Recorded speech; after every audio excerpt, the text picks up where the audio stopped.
Troisièmement, propriété de l'intégrale. Relation de Chasles. Alors ça c'est très simple, on va aller vite. On a le droit de découper notre intégrale. C'est-à-dire que l'intégrale de a à b d'une fonction, c'est la même chose que l'intégrale de a à c plus l'intégrale de c à b. Bon, géométriquement ça se comprend très bien. C'est tout simplement le principe additif des aires.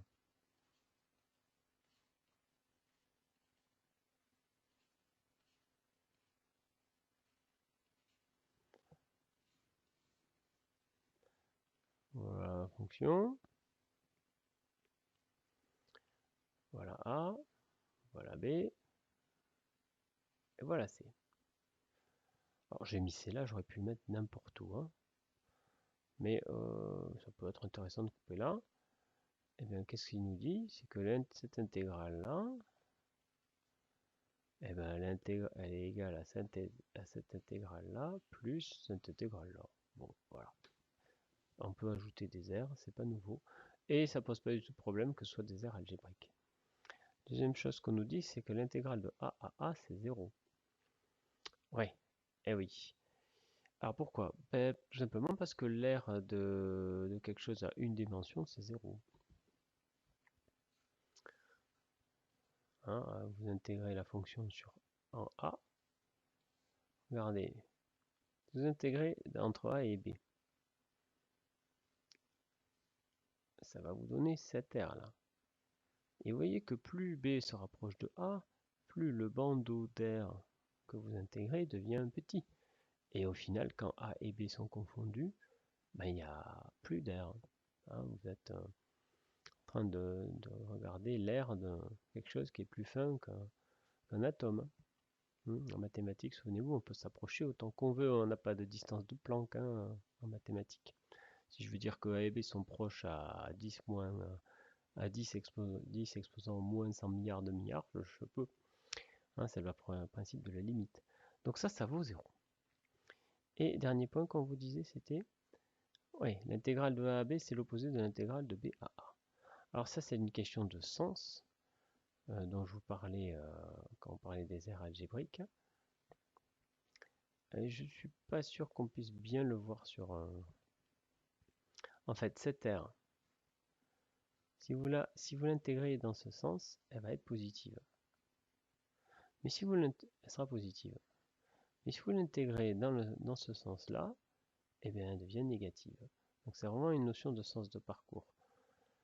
Quand on va de gauche à droite, les positifs. Quand les x vont de gauche à droite, les parties de la courbe qui sont au-dessus de l'axe des x sont positives et les parties de la courbe en dessous sont négatives.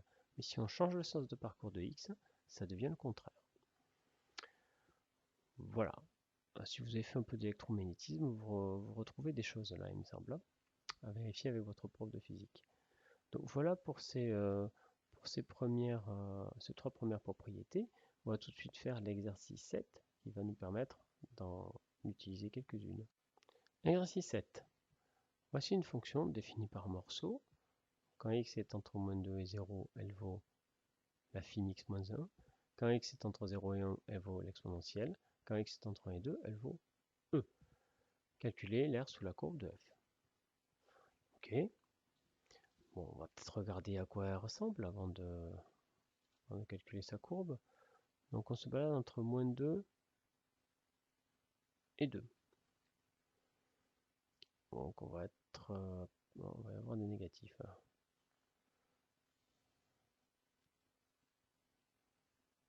Donc attention, je veux calculer une aire, donc repère orthonormé.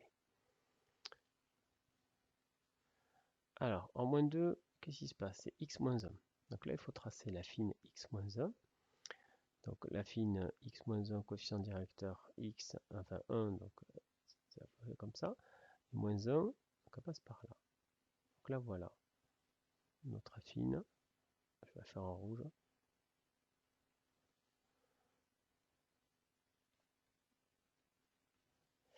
Alors, sauf que au-delà de 0, ça marche pas. Hein. C'est entre moins 2 et 0. Dégueulasse. Bon, on va dire que c'est ça, c'est un dessin. Donc ça, c'est bien les x moins 1. Ouais, passe par moins 1. Je dis dégueulasse parce que je vous rappelle, c'est censé être orthonormé. Ouais, c'est que moins 1 il est plutôt là. C'est censé être un carré ça. Bon, bref. Voilà, donc ce point il est pas bien placé. Peu importe. Première partie. Deuxième partie, exponentielle. Alors entre 0 et 1, ça vaut exponentielle. Alors exponentielle, souvenez-vous, en 0 ça vaut 1. On fait comme ça là.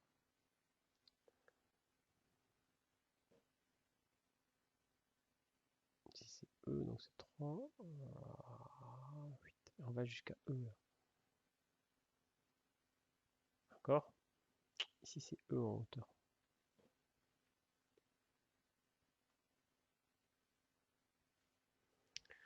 Et après ça vaut E tout le temps.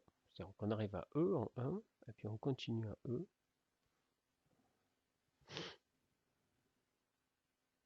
Donc il n'y a pas de problème de continuité là, vous voyez. C'est le même point ici.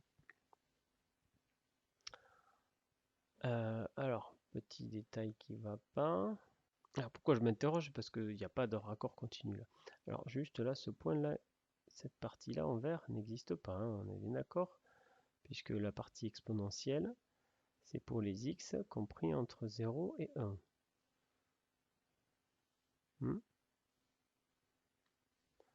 0 ici, 1 là. Donc entre 0 et 1, voilà la courbe exponentielle. Au-delà de 1, voilà la courbe, elle vaut E. Avant 0 et entre jusqu'à moins 2, voilà la courbe. Bon, alors cette fonction n'est pas continue. Donc on ne peut pas, oui, f non continu. Sur moins 2, 2. Ah, on s'arrête à 2 là, pardon, j'avais oublié ça. Ça s'arrête à 2. Donc à partir de là, pareil, c'est pointillé. Hein. Donc on ne peut pas calculer, calculer son R, puisqu'on ne sait pas calculer l'intégrale d'une fonction qui n'est pas continue. Ben, c'est pas grave. Regardez ce qu'on va faire. On va dire que cet R, l'air sous la courbe, ben, c'est d'abord l'air rouge, tout ça, là. Et puis après, on lui ajoutera l'air violette.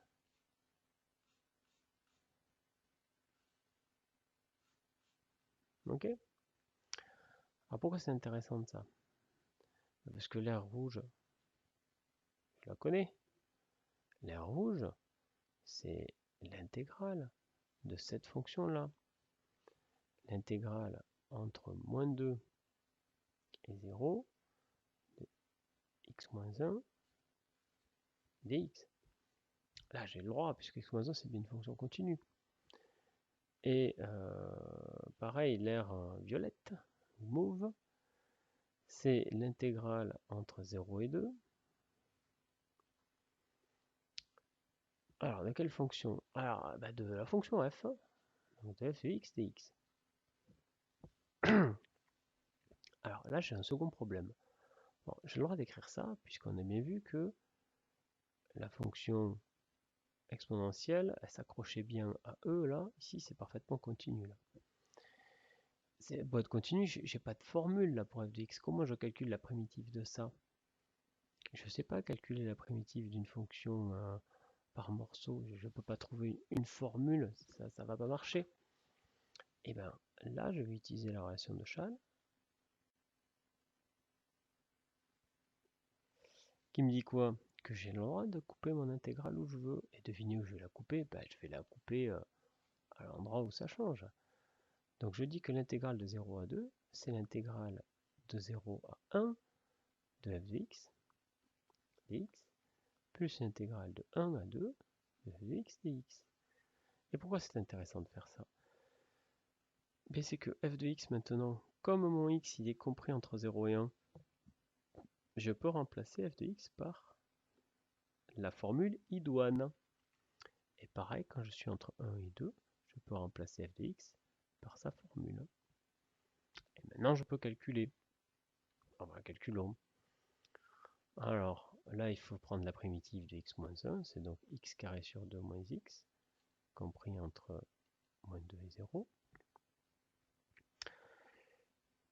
Ouais, alors 0, tous vos 0, on obtient moins 2 au carré, ça fait 4 sur 2, moins 2, plus 2.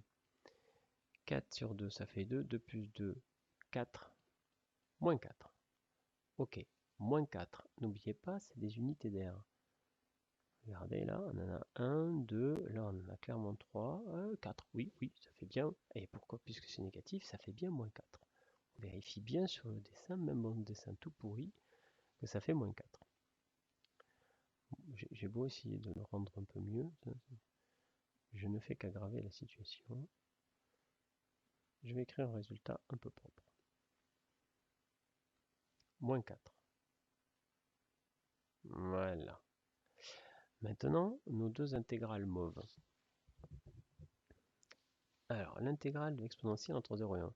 La primitive d'exponentielle, c'est exponentielle. Ça, c'est facile. La primitive de E. E, c'est une constante.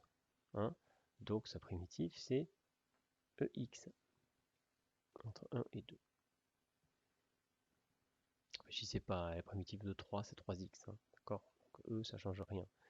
Exponentielle de x qui vaut 1, ça fait exponentielle de 1, moins exponentielle de 0, plus EX, cette fois c'est x qu'on remplace par 2, ça me fait donc 2e moins e. Ce qui nous fait donc e moins e, exponentielle 1, ça fait e, moins e, ça fait 0. Exponentielle 0, ça fait 1, j'obtiens donc 2e moins 1. Du coup, l'air total, c'est quoi? Vous remarquez que j'ai pas besoin de m'ennuyer à réfléchir à qui est positif, qui est négatif. L'air, tout simplement la somme des deux aires. Or, la première aire qu'on a calculée, elle est négative, elle vaut moins 4, plus la deuxième, 2e moins 1, ce qui nous fait 2e moins 5. Voilà la valeur de cette aire sous la courbe, en unité d'air, donc en unité qui est ici au carré. Un exercice. Exercice 8. Calculer l'intégrale de moins 2 à 1 de valeur absolue de x dx. Un peu pareil que l'exercice précédent, sauf que là on n'a pas de problème de continuité. Valeur absolue est bien une fonction continue, je vous rappelle, valeur absolue c'est ça, c'est bien continu sur R, donc sur un moins 2, donc je peux tout à fait, donc ça a des primitives. Oui, valeur absolue a une primitive, sauf que c'est quoi la primitive de valeur absolue? Ben on n'en sait rien. Alors là encore, la relation de Schall va être intéressante. Pourquoi elle va être intéressante? Parce que ce qu'on sait, c'est que valeur absolue, sa définition, sa meilleure définition, c'est celle-ci. C'est une définition par morceau.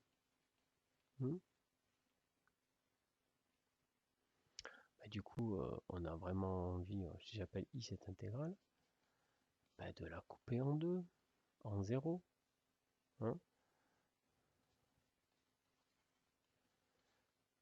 0 à 1.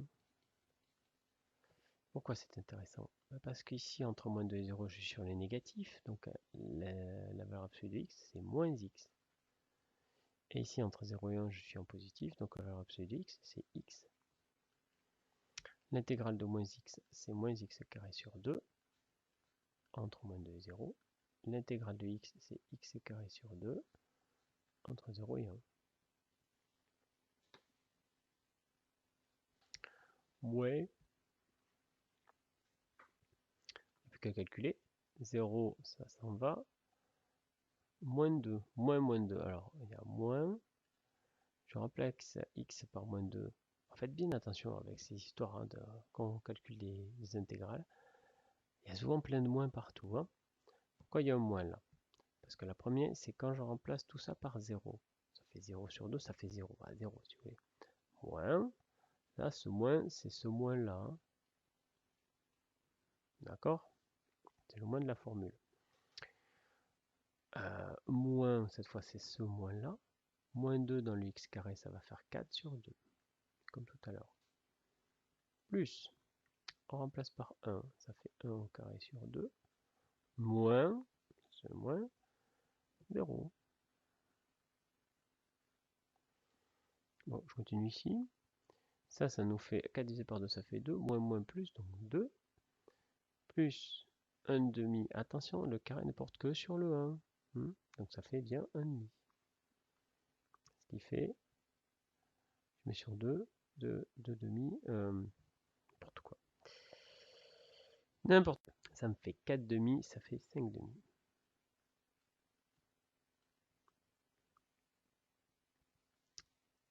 Alors, j'ai pas fait un beau dessin là. Vérifions quand même. Alors là, on n'est pas, bien sûr que le jour du concours, vous pouvez pas vérifier. Hein. Vous n'avez pas le temps. Si je fais quelque chose un peu propre. Moins 2.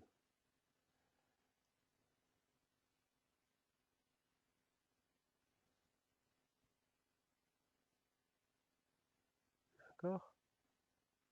Hein? Bon, c'est pas trop mal. Alors, je m'arrête ici.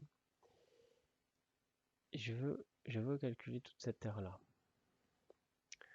Alors, sachant que ça, là, ça me fait une unité d'air. Ça en fait une deuxième.